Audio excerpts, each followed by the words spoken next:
Son dernier record date d'il y a 4 jours à peine. Avaler les 3130 mètres du mont Dibona en moins d'1h30. En solo sur la face sud, la performance est hallucinante. Chaque pas millimétré. Tu sens que tu es sur le fil entre la vie et la mort. Et ce qui fait que tu vas rester en vie, c'est ta maîtrise, ta concentration, le moment, le focus. C'est une sensation de puissance, de liberté, de maîtrise en fait qui est absolument extraordinaire. Et quand tu le goûtes, c'est vrai que c'est difficile de ne pas le reproduire de nouveau. Cette irrépressible envie, elle naît quand il est lycéen.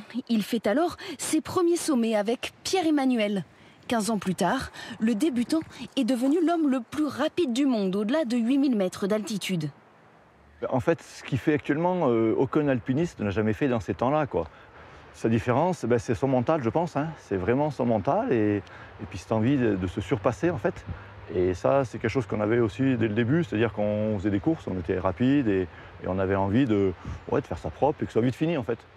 Il a fini par aller si vite que Benjamin peut aujourd'hui vivre de sa passion grâce aux sponsors. Il enchaîne les expéditions, comme ici en Himalaya. Mais pour être performant, c'est au quotidien que tout se joue, dans sa vallée, avec un entraînement titanesque. 10 000 mètres de dénivelé par semaine, imaginez, c'est plus que l'Everest. Ces efforts lui permettent de réaliser ses rêves sans oublier les dangers qu'ils font courir. J'essaye de m'imposer dans ma tête peut-être une limite un jour parce que, en fait, si c'est exponentiel, on se dit jusqu'où ça va aller. Et en montagne, souvent, malheureusement, ça va jusqu'au carton, jusqu'à la mort parce qu'on a pris trop de risques. Donc j'ai cette petite lanterne, voilà, cette petite idée derrière la tête où un jour peut-être que j'arrêterai de faire tout ça, mais je garderai cette envie de me dépasser, ça c'est évident. Alors tant qu'il a la force de se jouer de la pesanteur, Benjamin veut défier les chronos. Même la descente n'est pas assez rapide. Le jeune prodige n'a pas fini de survoler sa discipline.